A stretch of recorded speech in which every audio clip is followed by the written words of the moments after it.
We've been having a lot of Substack trouble these last couple of weeks, so fingers This is crossed. a section believed to be written by Clark describes his views as neither left or right wing. Uh-huh.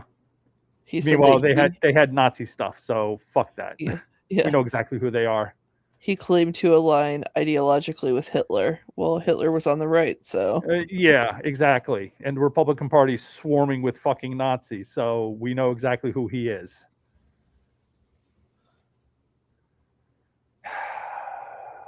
and he said that he drew inspiration for the horrific assault on the mosque from ideologically driven mass murderers, including Ted Kaczynski, Timothy McVeigh, a white Christian nationalist, and Anders, whatever, the Norwegian terrorist, the one who shot up the island, who's with the also very kids, popular on the right. who is also a right-wing terrorist. Ted Kaczynski, isn't he the Unabomber? Yeah. Well, he was different because he didn't like society in general. These fucking people.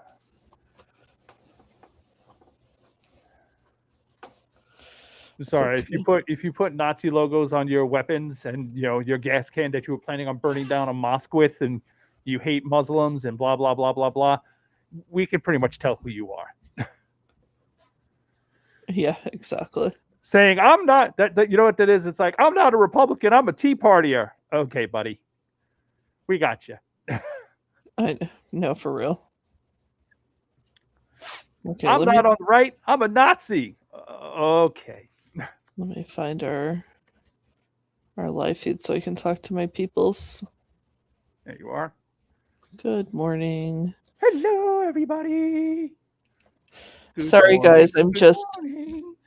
I'm just a Bills logo today because I'm recording from my parents' house, and I'm in my son's room, and I don't want to put his room on a video screen or a video stream.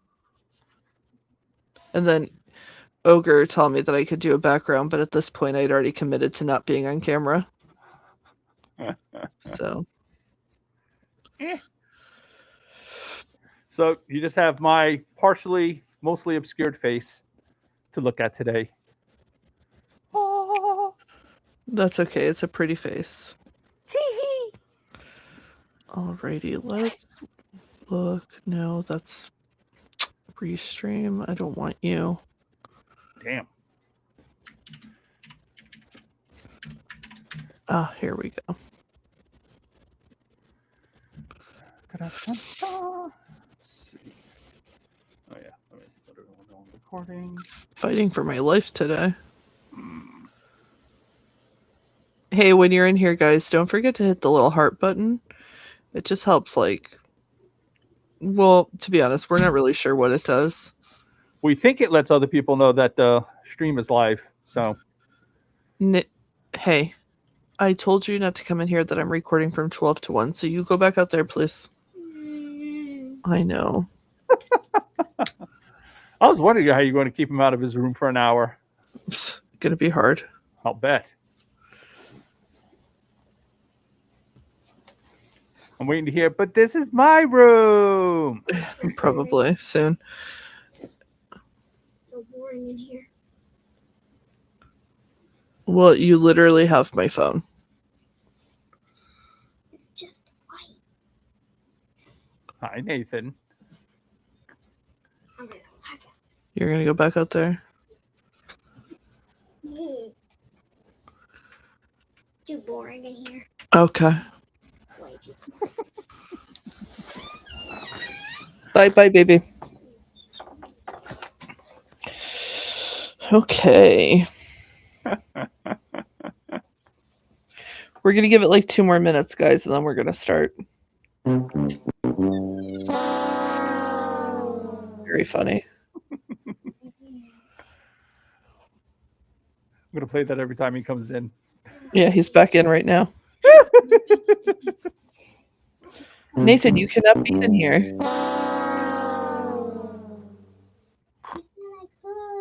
I never said that you could. Yes, if I was very quiet, you said. Do you know how to be quiet? No. Of course I do. Can you hand me my ginger ale, please? Right there.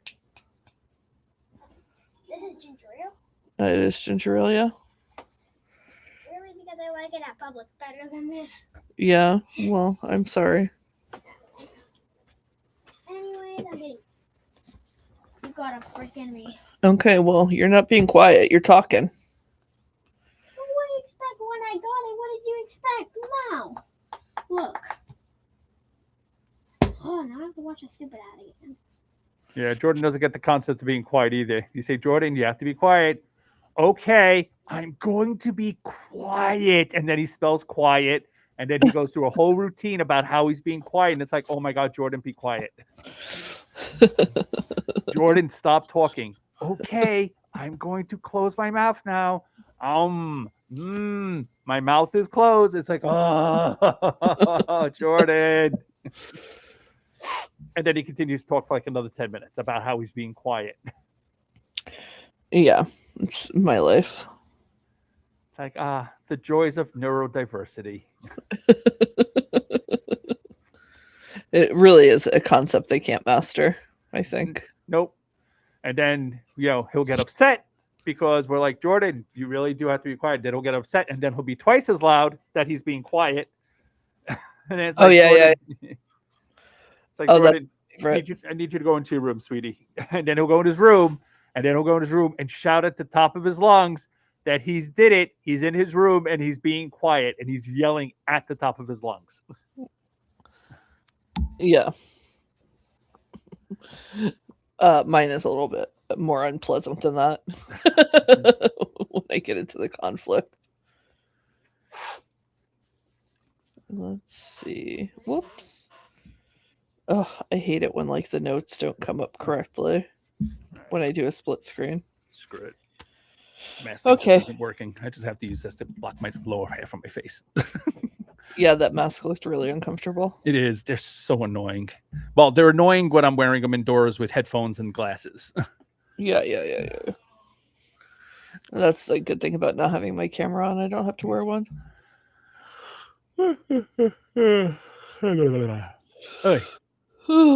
Exactly. Yeah, at least all right. we're not sociopaths. Shall we get started? Yes. All right. Okay, hey, I'm getting started, so you got to be super quiet, okay? Okay. We'll see how it goes. Good luck, everybody. Good luck. All right. Here we go. Episode 98. Supreme Bullshit. Yes, I did. I forgot these. Waiting on you, Nathan. Go ahead. This is the Opinionated Ogre Podcast, your weekly rampage through current events with a little snark, a bit of foul language, and a lot of strong opinions. There are new episodes every Thursday, and they're not safe for work or polite company of any kind whatsoever. I am your podcast host, the Opinionated Ogre, who, unfortunately, is ineligible for a payout from Trump's $1.8 billion slush fund because I am not a fascist insurrectionist. And this is my co-host, Florida Woman. Hi, Florida Woman. Are you getting a payout from the dear leader? Oh, don't be silly. You mean you're not a fascist insurrectionist either? No, I almost wish I was, though, to get that money. I know, right? I want to. What happened? Right? It was supposed to be Soros bucks, and instead it's going to be Trump bucks to fascist insurrectionists. It's really a shame. Every accusation is a confession. Really, it's always with these people. Always. Always. We're going to get to that later, though. This is the recording for May 21st, 2026, and we have a lot to get to on episode 98 of the Og Pod. We ready to do this? Yep. Hell yeah. Then let's get to it. It's time for the Ogre Nation News Update. Roar. Roar. So before we get into the rest of the episode, we have to talk about the San Diego shooting. As everyone knows, two teens, 17 and 18, who were radicalized by somebody. We don't really know by who or what platform. Probably Discord, but who knows? I feel like we're not going to find out anytime soon. No, no. I feel like you're probably correct. They went to the Islamic Center of San Diego, the largest mosque in the city, and started shooting. The security guard, Amin Abdullah, a father of 8, radioed the teachers to lock their doors before he was killed by the shooters. He's being hailed as a hero and almost certainly saved the lives of the kids and other employees in the building. Yeah, if they'd gotten in, that would have been another Sandy Hook, and it would have been fucking Really bad. Yeah. They also killed 2 other Muslim men before fleeing the scene, and then oofing themselves. And nothing of value was lost. Yes. I'm so glad that my child's here for this conversation. Police found a note in the car with, I think it was a manifesto. It was named after another mass killer, right-wing mass killer. Of course it was. And it was full of, hold on a second. I'm so sorry. Hey, I really need you to walk out. It was full of, sorry, let me start that again. So police found a note in their car that was more a manifesto, and it was named after another mass killer, a right-wing mass killer, that was full of hate speech where they talked about how they idolized Hitler, and there was a Nazi sticker on at least one of the guns and a gas can that they had in their car. We're assuming that they planned to set the building on fire. Which is something a couple of mass shooters have done in the past. Yes, they've shot up the building and then set it on fire. Oh my God, guys. My little, it's when you decide to homeschool, it's really a joy. He came in and then he left the door wide open while I'm trying to record. And now he's back again. So it's important to pay attention to how little attention the regime has given this shooting, and will continue to give it. It's much like what happened in Minnesota when the lawmakers were killed. They ignored that. And of course, this time, the DOJ has spent the better part of a year claiming that they're investigating how the left is radicalizing kids and indoctrinating them, and how they're going after anti-Jewish sentiment. And here we have 2 kids that were radicalized suicidal Nazis, and the regime isn't going to lift a finger to investigate them. They haven't talked about it as far as I've seen. Have you seen them talking about it at all? I haven't seen anything at all. Nothing. And this was a major event. This was, if they had gotten into that building, they could have really done a lot of damage and taken out a lot of people. And to hear nothing about it is crazy. If they'd gone into a white Christian church, it would be nothing that we would not stop hearing about it. Yeah, it would be the front page of every newspaper for the next month. 100%. And not only have the regime has not been talking about it, the media has kind of just let it fly under the radar. I mean, I'm seeing articles and stuff about it, but it's not like wall-to-wall coverage of other shootings. And part of it is, of course, that, right, we're so desensitized to it, but it's also who the victims are. When it's a black victim, when it's gay people, when it's, people that are considered not, that aren't white Christians and, real Americans, the media just moves on because they know that the shooter is almost inevitably going to be someone from the Trump camp. Mm-hmm. And they don't want to talk about that. They never want to talk. We've talked about this numerous times, and I've written about it a whole bunch of times. We never want to talk about right-wing violence. And it's, whenever we do talk about it, it's and I've literally been writing about this for 15 years or 16 years. Whenever it's right-wing violence, it's an isolated incident. isolated. It's never part of a larger pattern.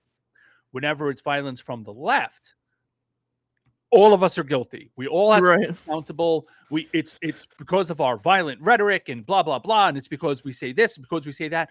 When it comes from the right, isolated incident, Lone wolf. lone wolf, mental illness, too many Right. video games, autism. Autism. I mean, we saw that. You mentioned Sandy Hook earlier. We saw that after the Sandy Hook shooting, and that turned out to be a the kid's mother was a conservative gun hoarder. But we can't talk about that. We're not allowed to talk about that. No one is ever held accountable from the right. Everyone's held accountable from the left. Right. Much like how they hold black people to a different standard. And one Muslims. Right. When one does something, it's the entire community to blame. Right. And if there's one Muslim terrorist, all Muslims to blame. One black person robs a place, all black people are dangerous. Same thing with Right. Latinos. One Latino immigrant, does anything, all Latino immigrants are dangerous. I actually saw an example of this morning. There was a drive-by shooting in my town, and a 17-year-old was killed, and another teenager was arrested for it. And the comments in the community page were like, one person was like, well, 70% of black kids come from single mother households. And I was like, ma'am, how many mass shooters were raised in two-parent households? How many murders in general? And how many of them are white people? And white how many men. of them are white people? Yeah, exactly. That's exactly what I said. That's one of the reasons when like a decade ago, when we really started talking about white privilege and white identity, why so many white people, even on the left, got really, really mad. They got so fucking angry about it because whiteness is supposed to be invisible. That's the point. Everyone else has to be extremely visible, but as long as whiteness is invisible, then whiteness never gets held accountable. And once we started saying whiteness is actually not invisible, whiteness is everywhere's. All of your whiteness is everywhere's, and it's just dumped all over everybody all the time. And now that it's becoming part of the conversation, you can't disappear it anymore. And it's really, really it really, really upsets white people when you say, hey, white men are a problem. When are we going to do something about that? They lose their fucking minds when you say something like that, because we've never been allowed to have that conversation. White men are a problem, and we're not supposed to talk about that, but it is a problem.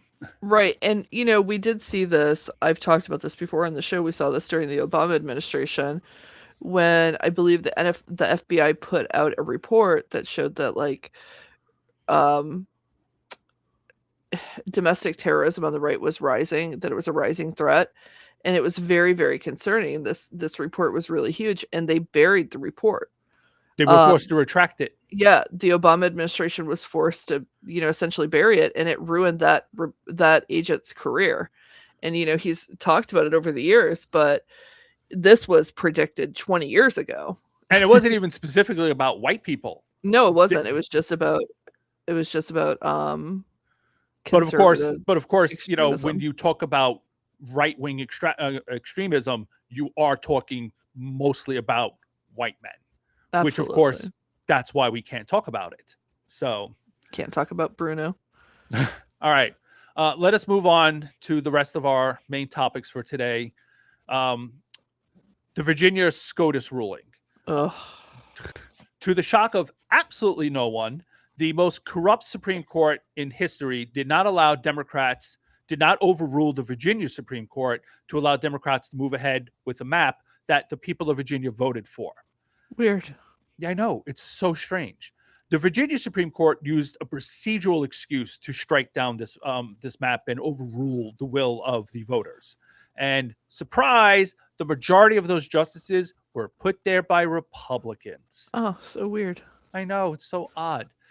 Now, as we've mentioned before, the federal Supreme Court, regular SCOTUS, is always willing to bend the rules for Republicans to help them rewrite maps or to keep Democrats from blocking those maps. So this is just bullshit naked partisanship. Right now, they've already violated their own rules to help Louisiana. But And they can't- Alabama. and Alabama, that's right. That was the other state, right? So they've already violated their own rules to make sure Louisiana and Alabama can go ahead and change their maps. And I mean, they've literally thrown out votes because their primary already started. Which normally, like if a Democrat tried to do that, they'd be like, "Oh no, you can't do that. You can't throw out those votes. That would be violation of electoral law. It's unfair." Blah blah blah. But for Republicans, they're more than willing to violate every single law imaginable. Right. I But- think it's the Purcell ruling that they always invoke if like Democrats want to change a map too close to the election. And they're like, oh no, we can't do it. It's too close to the election. Yeah, and we're But talking now- several months away. Right, exactly. And not only that, but in the Calais ruling, they specifically talked about Alabama, how this was so different from Alabama. And then as soon as Alabama had the opportunity, they started eliminating the 2 black majority districts they had. And the Supreme Court ruled with a quickness. I mean, like the same day. And they were like, no, go ahead. Yeah, it's like, don't worry about it. We're fine. Now, Virginia Governor Abigail Spanberger supposedly blasted the state Supreme Court, but she didn't do anything. She didn't move ahead with the map anyway and just say, screw you guys. We're definitely state Republicans in other red states would have been like, yeah, we're doing it anyway. And just said, we dare you to stop us. Now, it should be noted, Republicans have in fact repeatedly ignored court rulings in the last several years. But not us. We don't do that. We're too nice for it. The only thing I care about at this point is whether Virginia Democrats, after the election, or shit, even before it, I don't care when they actually get this done, whether or not they're going to change the retirement age. We talked about this last week. They are talking about it. I want to know if they're actually going to do it. They have the ability to change the age of retirement for Supreme Court justices in Virginia.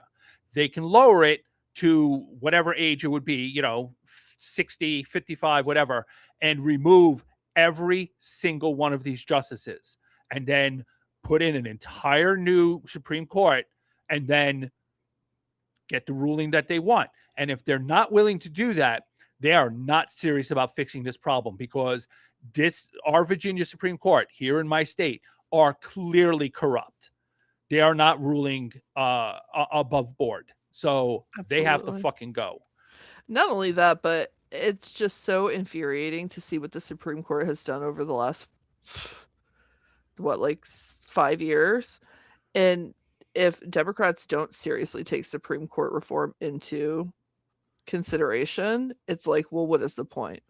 Right. Like- And I was about to say, that goes for the House and state Senate Democrats as well. In 2029, when they're in power, if they do not do something, like SCOTUS is hopelessly corrupt. Right. And they're not even hiding it anymore. They're doing hard partisan rulings with zero fucks. Yeah, no, they're like, I was reading somewhere, they seem to be in quite the rush to destroy democracy because they are quite aware that they're at the end game here. Either they finish this while Trump is in power, or there's way too much of a possibility of Democrats walking in there and saying, we're done here. Now, we've talked about Alito and Thomas. If they're too arrogant to retire, they're going to die in office with a Democratic president. But we cannot wait for these guys to die or be caught raping a 12-year-old girl. Yeek. Yeah, because they're both fucking creeps. 2028 Democrats have to run on ending the filibuster, expanding the court, instituting binding ethic rules, and term limits. They cannot wait to replace Alito and Thomas. They have to expand the court and just neutralize them. And when they die, great, you can take their seats too. But in the meantime, you just have to put them in a corner, give them a little pointy hat, and say, you can call it a dunce cap or you can call it your clan hat. Either way, fuck off. Right, right. And I feel like John Roberts has really not gotten enough smoke for all of this, because ultimately this is all him. Well, it's not just him, right? This is No, but he allowed Alito to write the opinion, and Calais, he also could have stopped them from changing the question. Like, he's just terrible because he wants all of these things done. No, and they definitely do. But this is all Federal Society stuff, which Well, yes. this is someone else. God damn it, I forgot who it was. I saw their article and I have it saved. I really should have freaking pulled their name up. But someone's making the argument that every single Federal Society judge should be investigated. Unitary executive theory. That's the theory that the right made up for the express Right. purpose of shackling Democratic presidents and making Republican presidents into unaccountable kings. Every single Federal Society judge that subscribes to unitary executive theory, they should all be impeached and removed because they cannot do their job. Their belief system is incompatible with a democratic society and the Constitution, which means they're fascists. Like, unitary executive theory is a fascist theory of law that is absolutely incompatible with the American Constitution. They Yeah, I have mean, to be fucking removed. no, seriously. I mean, at the very basic level, we all learned in elementary school that the executive branch was supposed to be the weakest of the branches. The president was supposed to be the weakest because the founders didn't want a king. And here we have a Supreme Court that is intent on giving him, almost full control. Right. They literally do not believe in checks and balances. And if you don't believe in checks and balances as a judge, then you are not a judge. You're not there to uphold the law, which means you have to be removed. They should go through and just purge all the Federal Society judges. And when the right screams about how that's tyranny, blah, blah, blah, it's like they literally plan to do the same thing, but with every judge who isn't a Federal Society judge. They just haven't worked up the nerve to fucking do it yet. Yeah. So, Well, while the Supreme Court is trying to destroy the country, we did get a little bit of good news, is that even with all of their gerrymandering and cheating, Republicans are absolutely doomed in November. So SCOTUS can try all they want to, but the people are pissed. Hold on, my thing just scrolled down. womp womp. The pitfalls of working with a laptop. A new New York Times poll showed just how mad we are. This is from the article. Just 37% of Americans approve of Donald Trump's performance as president, a drop of 4 percentage points from the last time Siena poll in January, and his lowest approval rating in any time Siena poll or survey in either term. A 4-point decline isn't necessarily huge, but it puts Mr. Trump's ratings in new political territory. While recent presidencies have often been unpopular and polarizing, no president's approval rating has been under 38% for more than a few days in the last 17 years, according to our average. If there has been a floor during this partisan era of politics, Mr. Trump's ratings today have fallen to it. So 37%, we've mentioned this before. This is what the professional of podcasts calls the Sarah Palin floor. It's essentially those 30% of people or 37% of people are the ones who are going to love Trump no matter what he does. They're the ones who are going to support him if he shot somebody in the middle of Times Square. They're the ones who don't care that he's protecting pedophiles. But you know what they do care? One. Allegedly. But you know what they do care? Don't sue us, please. We're poor. But do you know what they do care about? The economy. At least as far as it concerns them and their lifestyles. They get that 30% or 37. I don't know why I keep calling it 30%. That 37% gets really weak when the economy implodes and Trump's oil shock is about to hit. I don't know about you all, but gas is $4.60 a gallon here in Florida, which is whew, Painful. Yeah, it's still 429 over here. Painful, let me tell you. I actually looked all over town to find gas for like 405. I don't even know what this gas station is. Thornton's. I've never, I don't, whatever, but thank God for them. And there's also no movement in Iran. I mean, at this point, we're just looking for status quo in Iran, right? We want them to open the strait that was open before the war started, but now is closed. And now all of our attention is focused on opening that strait. It's really just does give me a giggle every time I think about it. And a little cry as I pay for my $4.60 gas. But it's not just the New York Times. A CBS News poll also revealed how underwater Trump is with the American people. Only 29% of the people polled said the economy was good, and that's down from 35% in February 2025. Hold on, I gotta get a drink. 77% said their paychecks are not keeping pace with inflation. That's true.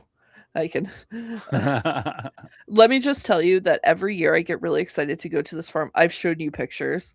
Mhm. I go to this farm and we get 5-gallon buckets of tomatoes for $5. It's an annual thing for our family. We do it every single year. We've been doing it for probably like 12 years. Well, this year, the buckets of tomatoes are $20 a bucket. Whoa. Went from $5 to $20 a bucket.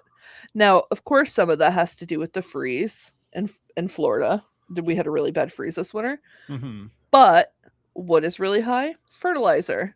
What else? We don't have a lot of workers because of the immigration policies. So now the tomatoes are $20 a bucket. Wait, are you trying to say that white people didn't immediately go and real Americans, white Americans didn't go and take those jobs? No, so weird, right? But I thought they were taking our jobs. Yeah, and people are so appalled by the $20 tomato prices that the farm is trying to justify it by saying like, "Hey, this is 99 cents a pound, and if you go into the store, you're getting it for $3.49 a pound." And I'm like, "Oof, guys, it's not working. You got to knock those down to $5." But then, of course, they're Or at least losing money. $10. Yeah, at least $20 is a lot of money. But anyways, so imagine that kind of inflation for food prices, and your paycheck is essentially staying the same. It's like impossible to survive. Only 15% of respondents said that gas prices aren't affecting them. Only Those 15% ride bikes. And just so you know, those 15% are probably the rich people in the Trump regime who are stealing from us. And who have no idea how much gas costs because they never pay for Right. it anyway. They've literally never been to a gas station in their life. Their gases come fueled. Yeah, Or their cars come fueled. Yeah, their right? drivers take care of that for them. Right. And they're wearing white gloves and opening the back door for them. And then 65% said that Trump's policies are making the economy worse in the short term, and 50% said that they're making it worse in the long term. And that really is the crux of it. If 65% of the people in this poll have said that they think that his policies are making it worse, that means that those people are not going to want to vote for the people who are helping him make it worse. And remember, those are just people who are mad at Trump. Never mind Republicans. Right, exactly. Now, while Americans are expressing anger over the state of the country, Trump went to China to beg for help, and they laughed at him, almost literally to his face. Normally, this would be a top story by itself, but honestly, with the China trip, nothing happened. Trump went, he tried to kiss the ass of President Xi Jinping, and he was literally mocked by Chinese state media, which does nothing without the approval of the government. So, it was an absolute failure. He needed China to tell Iran to back down, and China was like, yeah, we're not doing that. So, also, they went there to announce like this partnership with Boeing. I guess China was going to buy a bunch of Boeing planes or something, and they expected the Boeing stock to go up because of this announcement, because really in ordinary times it would be a big deal if another country is buying all their planes. I mean, maybe like the Chinese don't care about putting their citizen on those janky ass planes, but whatever. But instead their stock went down. Like that's how lackluster the Ouch. announcement was. Actually, I didn't even know about that until I listened to Pod Save America. I was like, oh, I guess that was the point of the trip. Who knew? So when the economy craters over the next 6 months with no easy way to fix it, because we have a government run by drug addicts, clowns, and malicious ideologues, only the truly brainwashed are going to cheer as gas prices go up another dollar or two, gas lines start to form, and groceries become a luxury. And all the Fox News spin in the world is not going to put food on the table when you've lost your job and the food banks are empty because the regime cut funding to them. So they can gerrymander all they want. If Republicans don't show up to vote because they're foaming at the mouth angry at Republicans, And it's not because going to their matter. cars won't start because they can't afford gas. Exactly. And Republicans in their state killed mail-in voting. Yeah. So, the midterms are not going to go well for Republicans because, as we keep saying, we haven't even gotten to the really nasty stuff yet. It still hasn't hit yet. It's coming.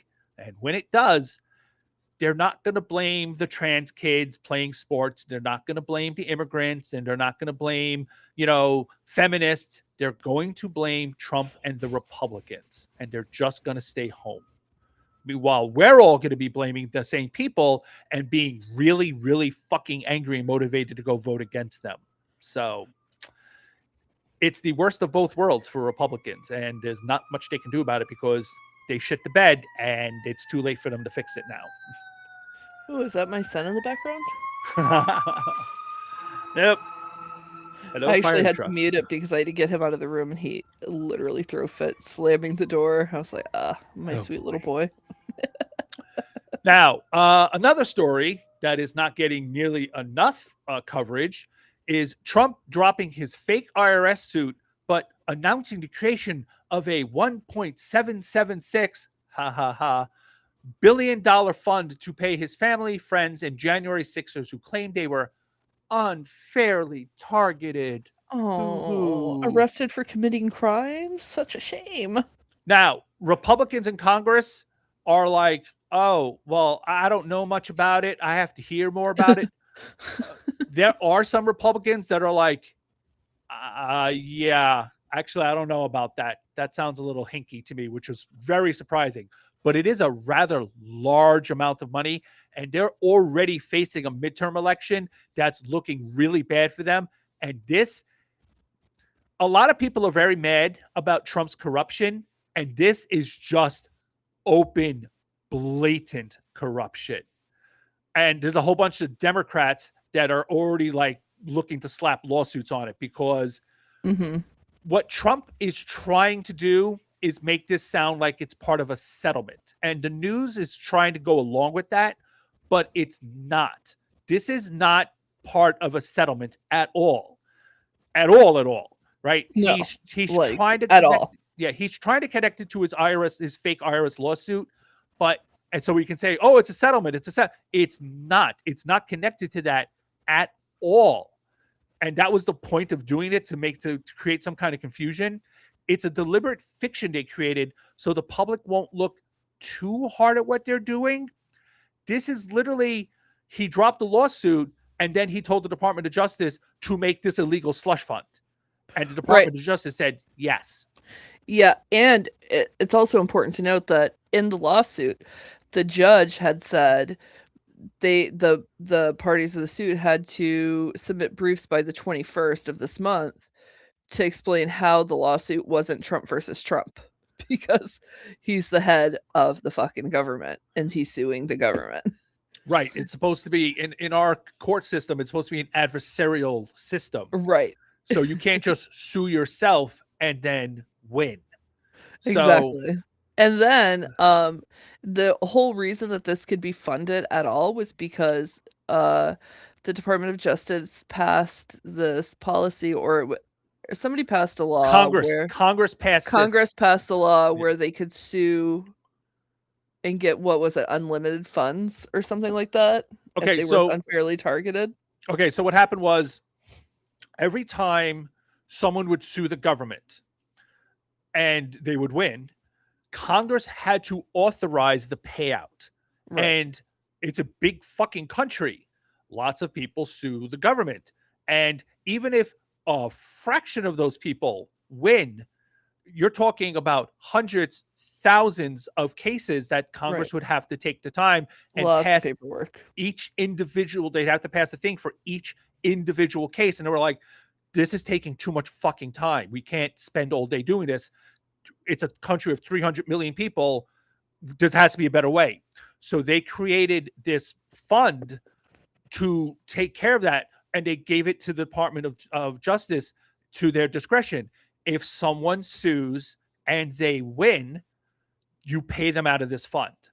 Right. And this was created during the Obama administration because two people really did suffer harm. Right. And it happens. Again, big country. It does happen. The Department of Justice isn't perfect. Shit happens. Right, So exactly. they did this so Congress wouldn't have to take the time. And now they're taking this money and they're just handing it to Trump to dole out any way he wants to whoever he wants, as long as they can say, oh, I was persecuted by the Department of Justice. This is nothing but looting the Treasury. That's all it is.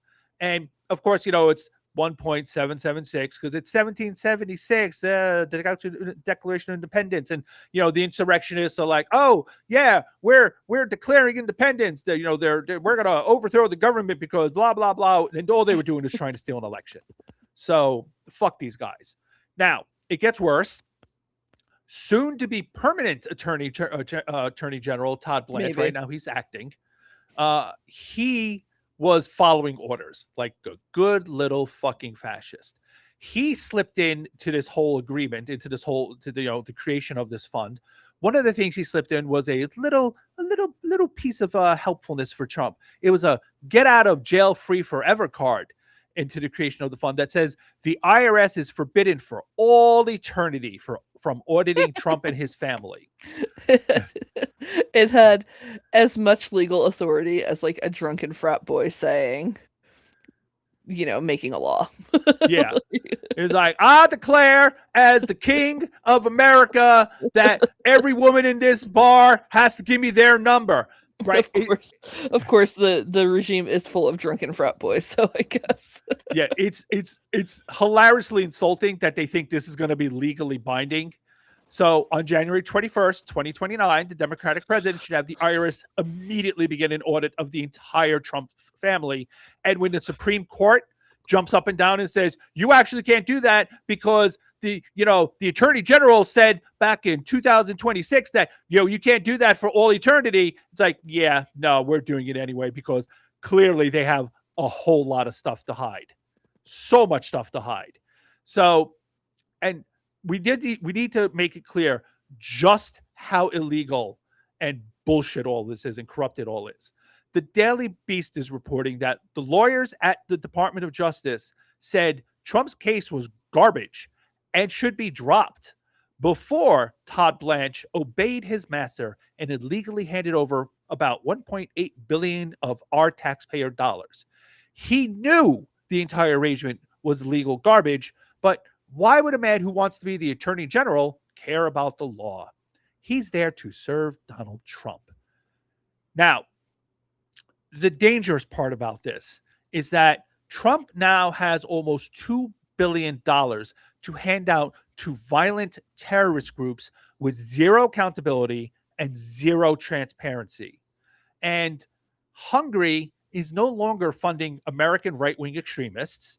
And Russia is in a really tight spot with their economy collapsing and losing their war. So this begs the question, is Trump planning to use this money to fund domestic terrorism ahead of the 2026 and 2020 elections? Of course. Yeah, can't rule that out. He is desperate to stay in power, and these people aren't going to show up and put their lives on the line for free. Well, they might, but it's 37%. Yeah, it's really, really important that these people understand you may be getting a payday, but if you fail to overthrow this country, Trump's pardon will not save you from decades in prison.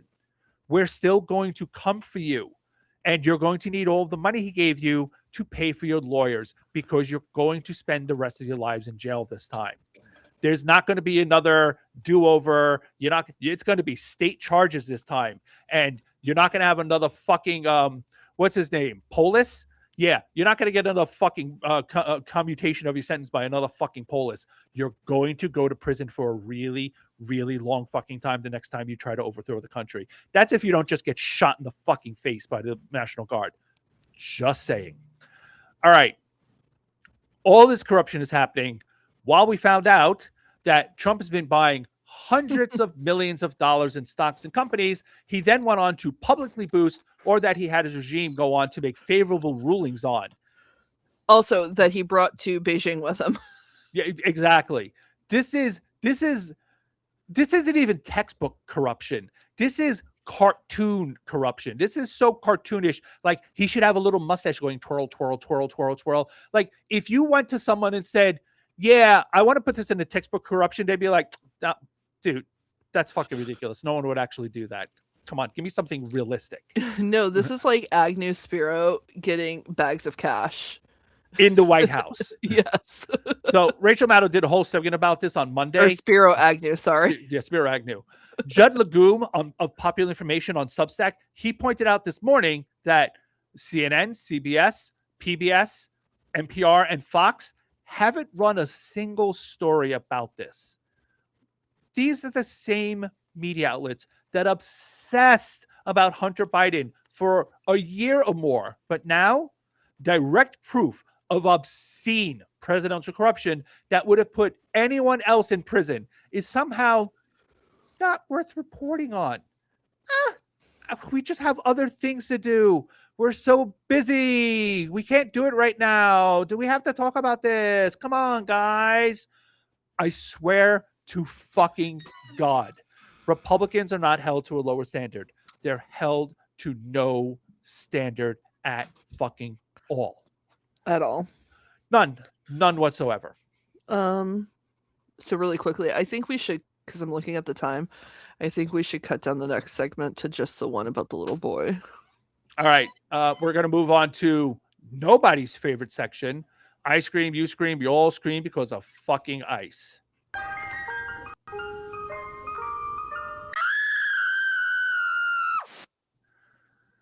All right. I just talked for like the last 5 minutes, so why don't you take it? Ugh. Or do you want me to do it instead? No, it's okay. Oh, sugar. No, you have to because somebody's in the room. Okay. All right. Wendy Hernandez Reyes was deported in February after she was scooped up by a local sheriff in Alabama on her way to work. It's important to note, however, that an awful lot of local sheriffs are doing the dirty work of ICE. Mm-hmm. Now, ICE left her 3-year-old Orlin Hernandez Reyes with his uncle in Florida, along with 3 of his cousins. All of them were under 7, I believe. Mm-hmm. And it's important to realize that she lived in Florida, but worked in Alabama, like it was on the border. Right. Now, his uncle moved the Orlin into the shed after his mom was deported, and he was murdered a month later. And the uncle's now being charged with the death. The autopsy showed signs of sexual assault, a transected pancreas, broken ribs, burns on his body with a cigarette lighter. His killer stomped on his head. It was vicious and horrible. Like, he had abused all the kids, but the 3-year-old got it the worst. And because the Department of Homeland Security is staffed by the worst fucking people to ever exist in this country, the Todd Lyons stated in his press release, this little boy suffered extensively and died when his mother abandoned him. I encourage parents to self-deport with their children, but even if they choose not to do that, ICE gives them the opportunity to be removed with their kids. But despite that option, Reyes chose to leave her son here with a violent murderer who took his life. Now, I hate them so much. The Washington Post reviewed records of Wendy's arrest and found that Lyons is a lying piece of shit. She repeatedly asked for her son to be allowed to go with her when she was deported, and they just fucking ignored her. Florida Department of Children and Families has not responded to questions about whether it checked on the child after his mom was deported. And the Brookings Institute reports that over 145,000 United States children have been separated from their parents as deportation surge. Man, 36 that's of them, so sad. 36% of them are under the age 6. Now, here's a fascinating thing that I yanked out of that Washington Post article. Nothing in federal law requires ICE or any other agency to check in with a child's caregiver after detaining their parent, attorney says. Agency policy calls for following parents' wishes for their children, including removing them together, but immigration lawyers say this request to be deported as a family are often ignored. The lack of safeguards for children left behind is considered a glaring blind spot in a system going full tilt to deport record numbers of immigrants. Sometimes they're left in with just random family members. Sometimes they're put into why can't Foster I think? care. Thank you, foster care. But sometimes they're just left on their own. I mean, they probably don't do that with a 5-year-old, but if they're like 16, sometimes they'll just leave them on their own and be like, figure it out, kid. Now, this is not a blind spot. The cruelty is the message. Yeah. They want these kids to be hurt and vulnerable.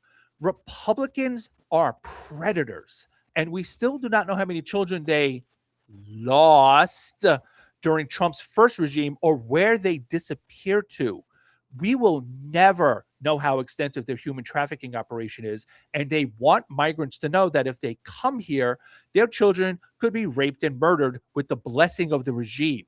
The cruelty and the violence is the message, and your average pro-life Republican sees a story like this and laughs about it, just like they did during the first Trump regime, because they're irredeemable, soulless fucking monsters. So when the legacy press tells us to look forward for the good of the nation in 2029, remember all of the children that they left to be disappeared and to die and how they did it on purpose. And then tell those people to go fuck themselves for eternity with a razor blade. Yep, that about sums it up. So on to my favorite segment of the day, headlines for short attention spans. So Senator Bill Cassidy and Rep. Thomas Massie both lost their primaries in Louisiana and Kentucky, respectively. Cassidy voted to convict Trump after January 6th in his second impeachment, and Trump has had it out for him since then. But still, Cassidy has been loyal to him. In fact, he was so loyal that he put RFK Jr. He was like the final vote that got RFK Jr. into HHS. And, you know, that is going to be his legacy, the destruction of public health. So while people are mourning the loss of Cassidy, I say good riddance. I know that we're going to have somebody worse than him, but I mean, that's always how it is, right? Their replacements are never more moderate. They're always just fucking worse. Yeah, I mean, the way that we've seen the Republican Party shift to the far right since we elected a black guy to office has been obscene. Massie, on the other hand, it is a little bit sad that he's leaving, though. I'm not really fond of him as a person, but he spent the better part of the year exposing Trump in the Epstein files, making him like public enemy number one to MAGAland. And unlike Marjorie Taylor Greene, Massie refused to leave. Yeah, true. Now, he didn't quit. He's like, you have to drag me out of here, kicking, screaming, fuck you. Right, and that's why I'm sad about it, because I've really enjoyed watching that show. But of course, he has a history of racism, misogyny, anti-LGBT bigotry. He's a huge piece of shit whose only red line seemed to be pedophilia. And I mean, I think this is the same guy who had like the picture with him and his children on like a Christmas card, and they all had a bunch of guns. It was like very weird. It's amazing that this is what counts as like a Republican with standards. I know. At least he wasn't a fucking pedophile. Right? I know. It's like, Like, oh no, I'm so sad to see the guy who wasn't a pedophile go.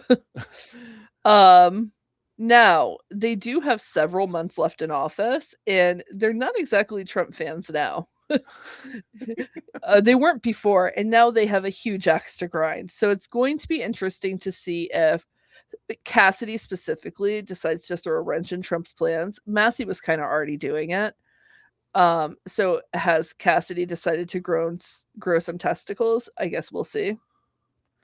I'm, I'm not hopeful, though he has expressed that maybe he's going to start voting against things. I don't know. We're going to see, because ultimately he's an ideologue. So, well, depends. I mean, he's pretty fucking pissed off, and he's still kind of regretting his vote for RFK Jr. So maybe he'll try to redeem himself. did I also see that Paxton won? Yes. Oh yeah. We didn't mention that. Ken Paxton won his primary. So that's actually very, very bad news for Republicans. Like, one, the Republican Party is really pissed off about that because they were supporting their guy, right? What's his name? Cornyn, whatever. He's been in the party. Yeah, he's been in the party for a really long time, and they did not appreciate Trump throwing him under the bus, especially since he's voted with Trump like 99% of the time. It's like, what more do you want? It's like, oh, the problem is he wasn't as corrupt as Paxton. Trump likes people who are really corrupt scumbags. Trump loves really corrupt scumbags who like doing lots of illegal things. And Ken Paxton's his type of piece of shit. That's why he went with Paxton. So, but Paxton's, I mean, he's a sleazebag. He's super corrupt. He's willing to break every fucking law he can. And, oh yeah, he's really bad. I mean, yeah. Paxton is really, really bad. But now he has to face a general election in a blue wave in a state that he's not super popular in an election where people are going to be really, really anti-incumbent and very, very angry at the party in power.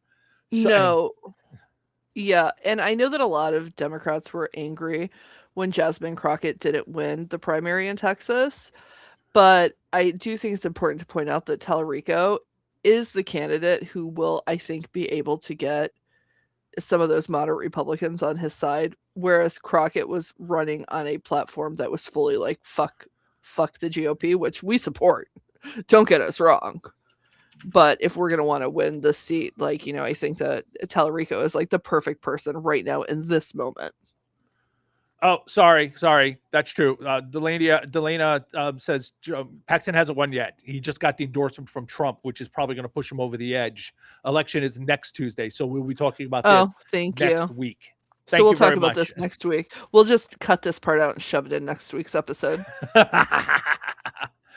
right. Now, the Senate parliamentarian shut down the ballroom funding. They said, or she said, that, this isn't going to work, right? So they were going through the bird bath with they're doing another reconciliation bill, and Republicans have been trying to shove this down the throat of the public, and they said, nope, that is, you can't pass this because it doesn't have anything to do with the budget. Fuck off.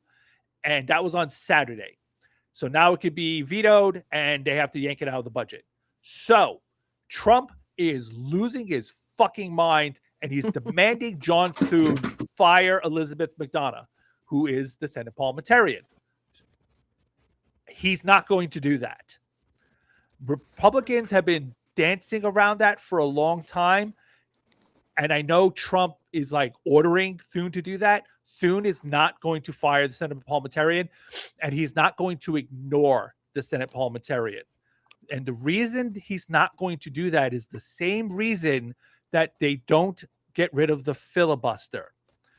If they do this, especially for something as stupid as Trump's stupid fucking ballroom, that means if/when, leaning towards when, Democrats get back into power and they have the White House, the Senate, and the House, and they start passing stuff, and The Senate parliamentarian says, well, they could just go, yeah, we don't have to listen to you anymore. Republicans don't listen to you. We don't have to listen to you. And that's the end of that. Mhm. Remember, the Byrd rule is not a law. It's just the rules the Senate made for itself. Exactly. So it's just the traditions, like the filibuster. The filibuster is not a law. It's the thing they've put in place to constrain themselves and each other, really.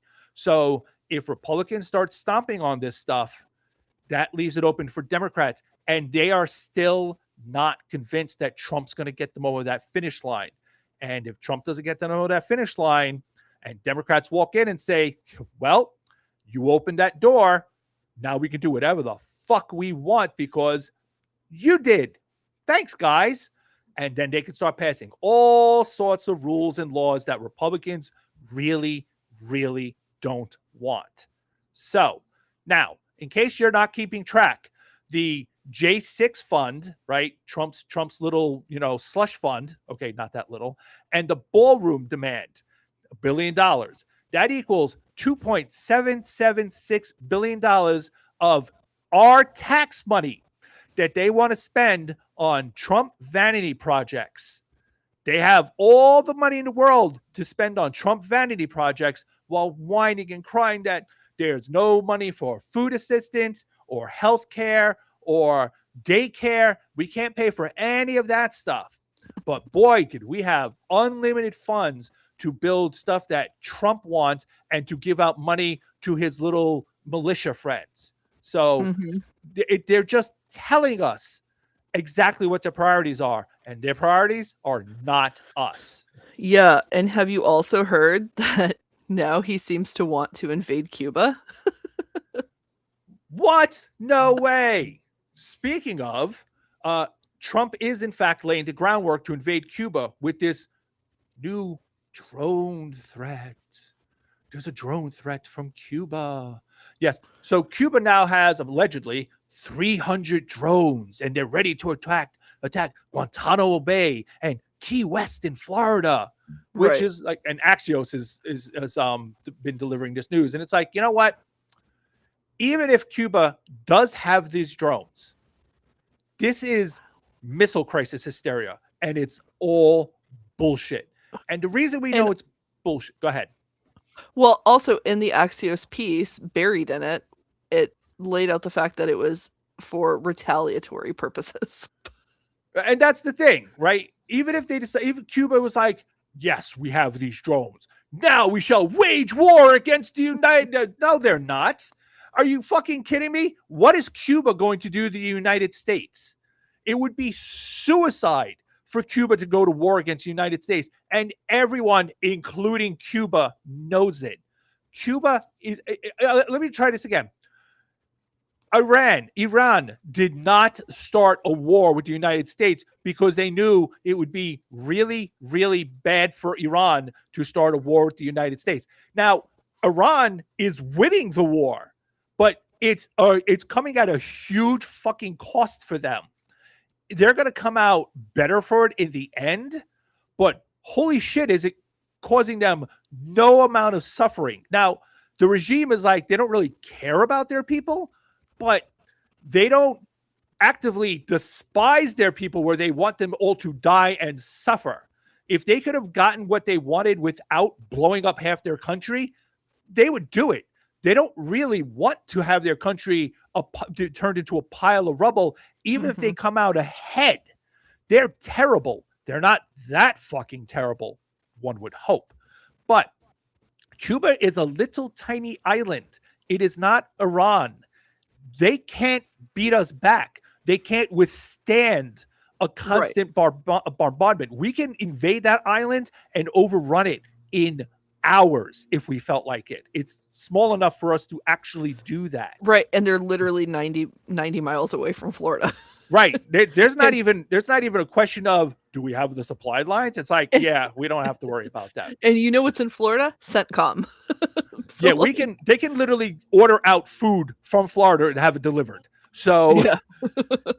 Now, the reason the regime, our regime is doing this is because Trump is literally bored. He's complained that he's literally bored with the war in Iran because it's taking too long and he can't win.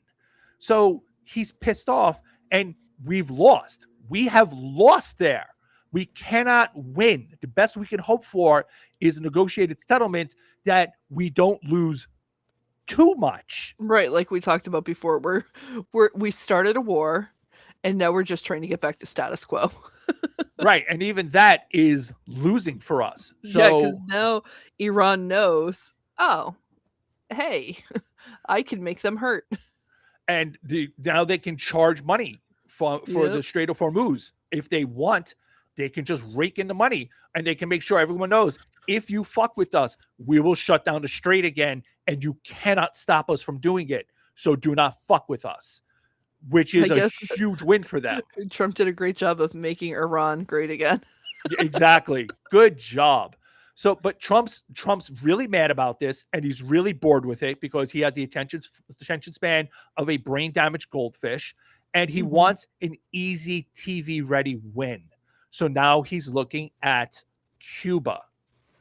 So he wants to just run in there and overthrow the government, and then he can claim a win, and that will make the Cubans in Florida happy. It's not going to make anyone else happy because nobody cares except for the Cubans in Florida and like the neocons.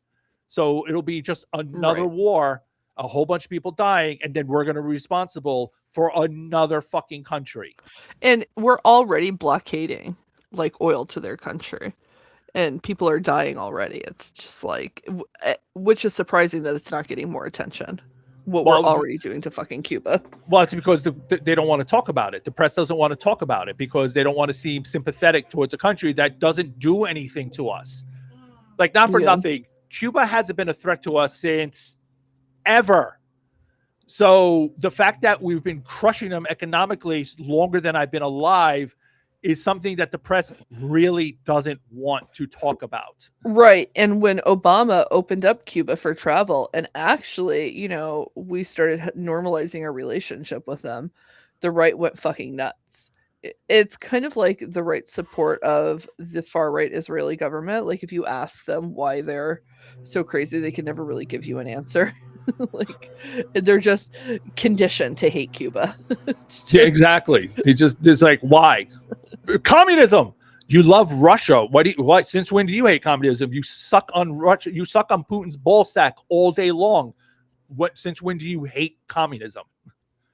Well, anyway, speaking of Iran, Trump is going nuts right now because the press refuses to lie about the war, to allow him to save face and look like a big, strong leader.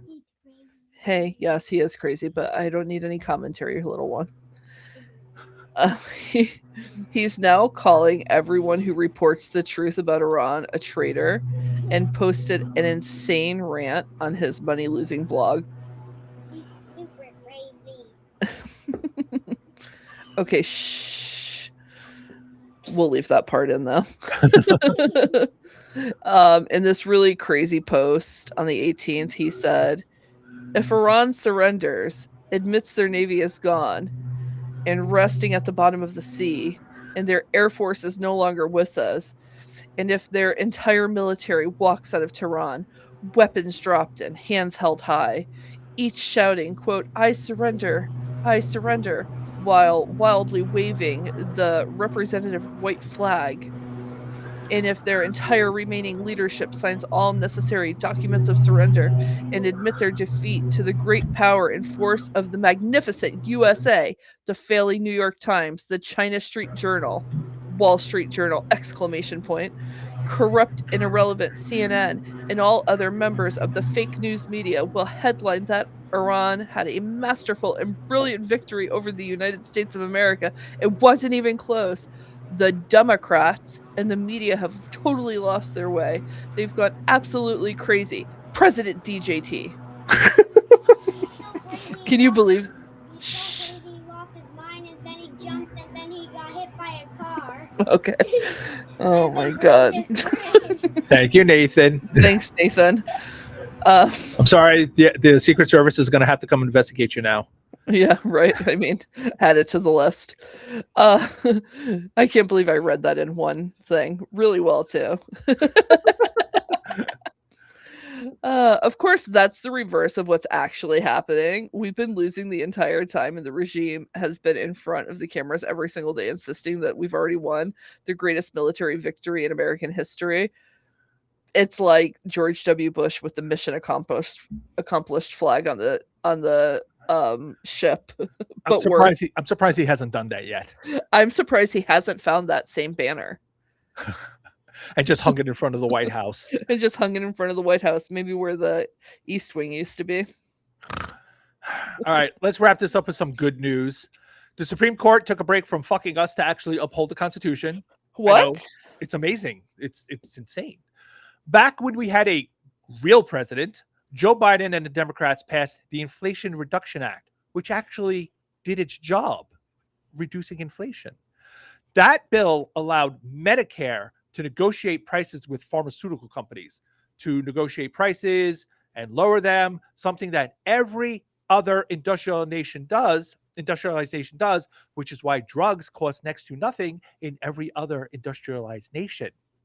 Big Pharma's been crying about it, boo-hoo, ever since, and sued all the way to the very business-friendly Supreme Court, who told them no.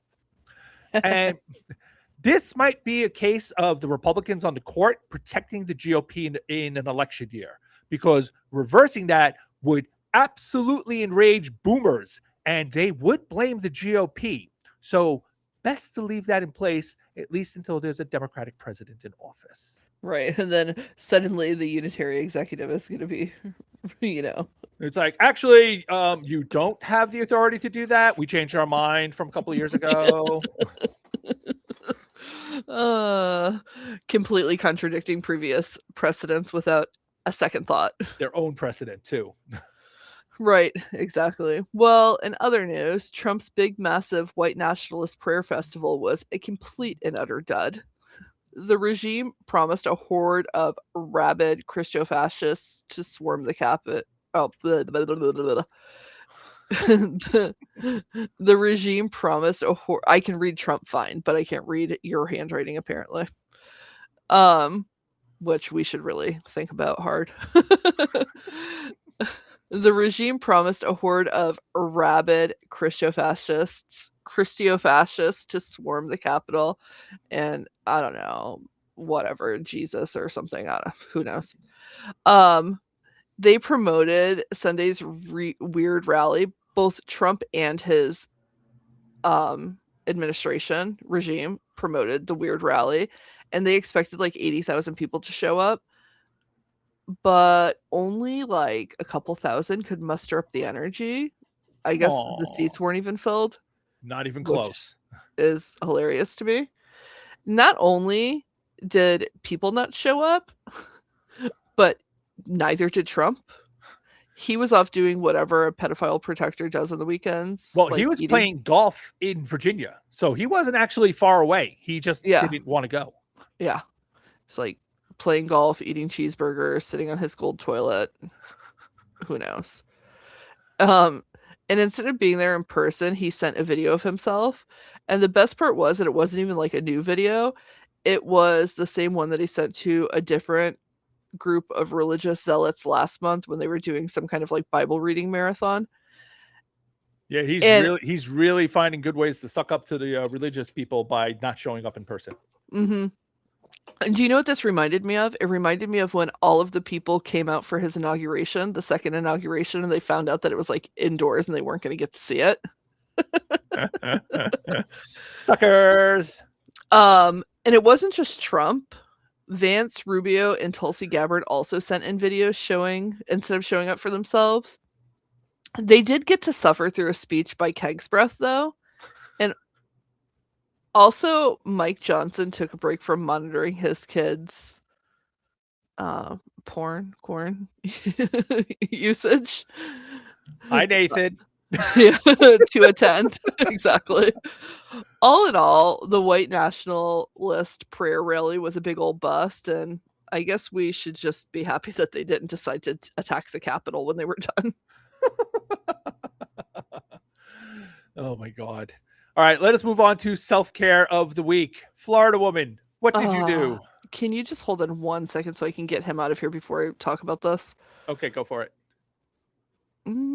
Hey, I need. Oh shit! Hold on, I gotta mute you guys. Talk to our audience. Okie dokie. Hey everybody, how you doing out there? Let's see, we got in here. Oh, there's 79 people. Woo! Big crowd today. Big crowd. Big crowd. Yeah, I was looking online to see how big the crowd was for Trump's little, well, it wasn't technically his, but he was supposed to be there and do some reading. But the pictures from the rally were absolutely hilarious. Like even front center of the stage, it was only half full. It just was, and this is a live stream, right? So it wasn't like people were taking pictures at like odd times.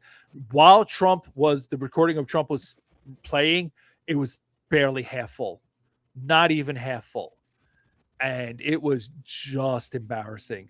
Now, they were like bragging about, oh, there's huge lines to get in. It was like, there were lines to get in, but that's because they hadn't opened it yet. And there was a bunch of people lined up to get into the place.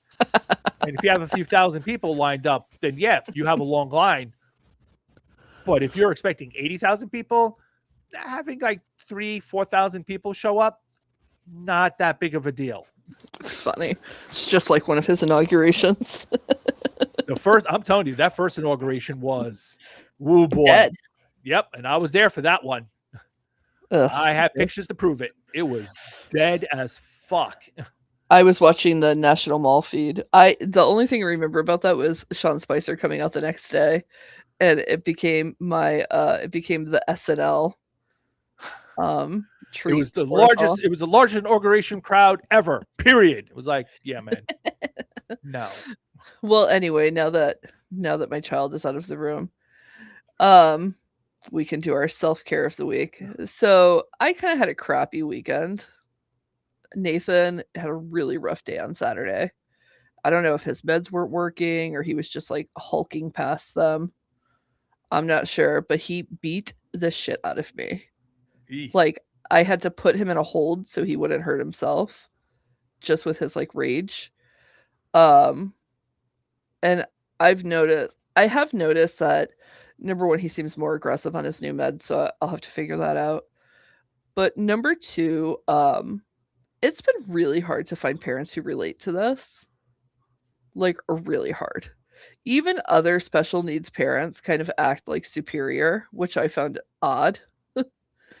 It's the same kind of competitiveness that I've seen with that I noticed with my oldest when he was younger. And my oldest is, like neurotypical-ish. So, but parents always wanted to compete with each other and I was just I always found it gross. I just have no interest in competing. Like kids are kids, they're all different. Mm-hmm. But I can see why a lot of parents like suffer in silence and get burnt out. When I talk to people about it, they usually have like opinions that are either frustrating or they make me feel like they're judging my kid. And I'm not really a fan of that because I judge you all the time. I'm very judgy. But truly, like it's really hard for people to relate to it unless you've gone through it because people seem to think that it's like a discipline thing.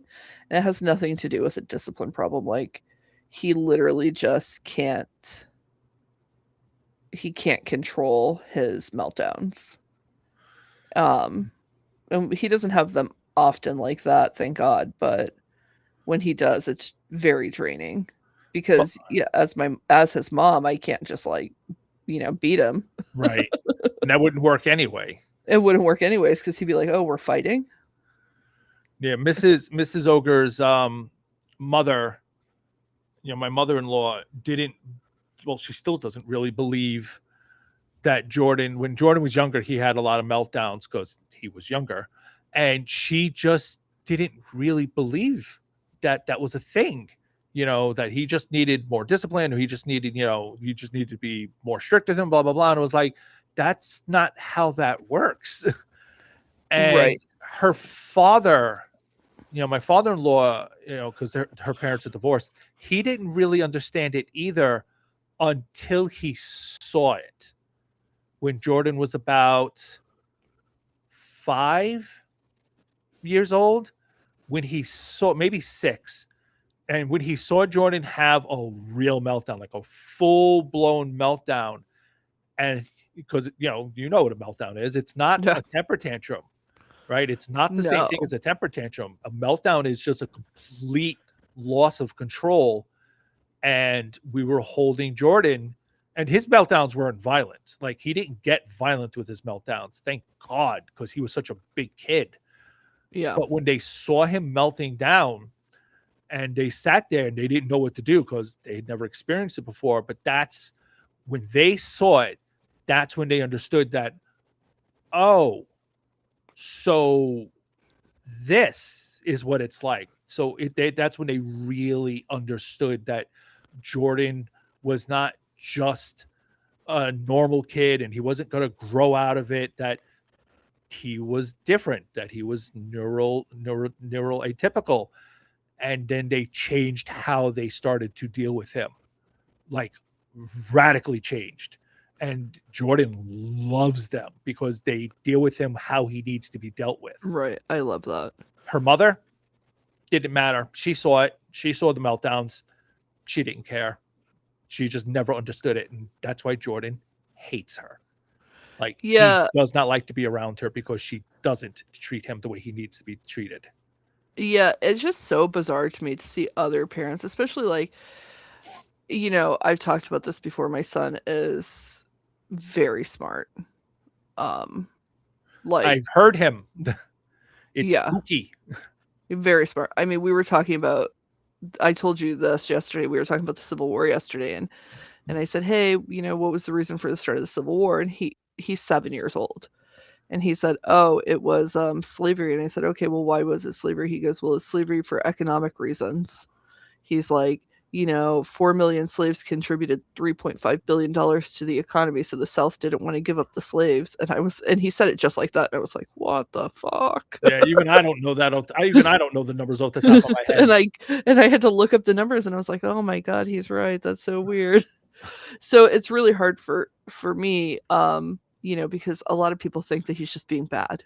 Or they're like, oh, he's so smart. How could he have these meltdowns? Well, one doesn't have anything to do with the other. Yeah, they're not. They're disconnected. Yeah. So, I mean, it's just, that's been frustrating. That's something new that I'm experiencing. So, thank God for people like you, because other people suck. Even anyways. So in other news, I started watching the new Yellowstone spinoff, Dutton Ranch. It's really good. It's more like Yellowstone than the other spinoff, Marshall's, is. And this one has Beth and Rip, two of the best Yellowstone characters ever.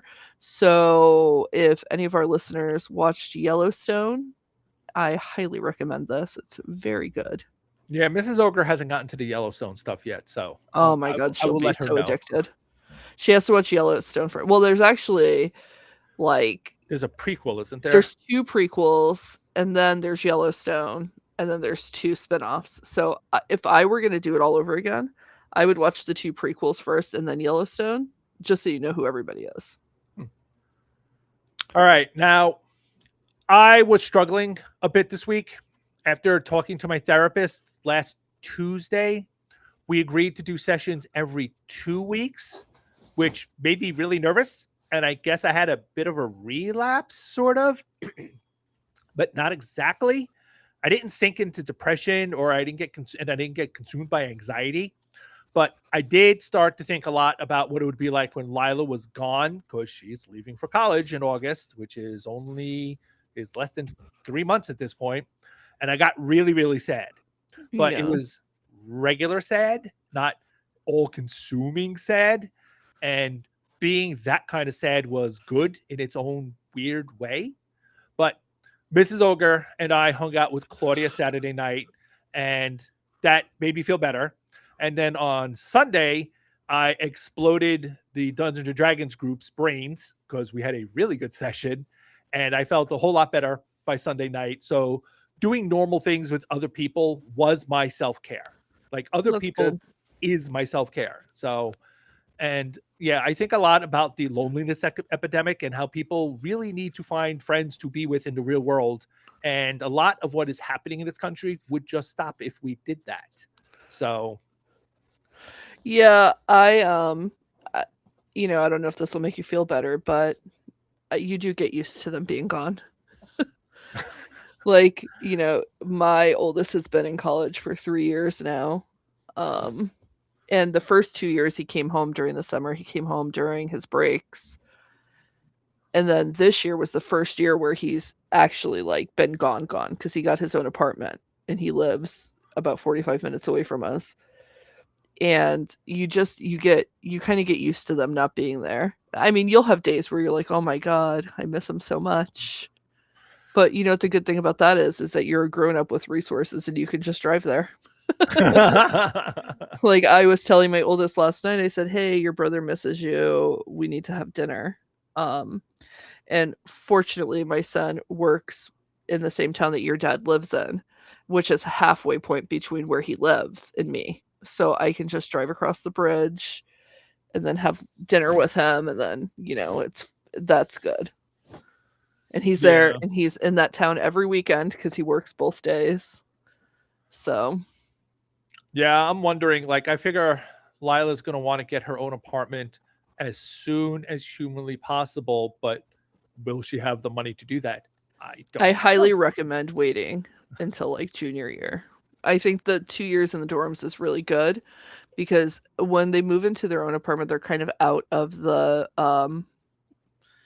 they don't get as much of the college life as they would in the dorms. So they're around more people when they're in the dorms, you know what I mean? Huh. Well, we'll see. I mean, at that point, if she's still dating her girlfriend, we'll see what's going on there. All right, let us wrap it up. That is it for today's show. The Opinionated Ogre podcast, like the newsletter, is free and 100% supported by you, our amazing audience. We have no advertisers or sponsors, so please consider becoming a paid subscriber for only $5 a month or just $50 a year. If you would prefer a one-time donation, we now have a PayPal button for your convenience, which I'm going to put on the screen right now and then edit that out. Ta-da! Help others. Oh, I'm so sorry. I was talking to my dog. Help others join the Ogre Nation conversation by sharing the Og Pod on the social media platform of your choice and giving us a 5-star rating on Apple Podcasts or wherever you're listening. You can find me at the Opinionated Ogre on Substack, Blue Sky, and also on TikTok. Florida Woman, where can our beloved audience find you? You can find me at Florida Woman Rants on Substack. Excellent. There are now just 100 and let me try that again. There are now 165 days until the most important midterm elections in American history. And that time will fly by. Excuse me. And that time will fly by faster than you can possibly imagine. The regime, wow. The regime is looting the treasury as fast as possible because they know we are coming for them and they're getting desperate and greedy. In November, we're going to show them just how fucking desperate they should be. Remember, you are never alone, so stay strong. We beat the fascists once, and Bob is going to help us do it again. Right, Bob? I hear you growling back there. All right, everybody. Adios. We'll see you next week. Bye, guys.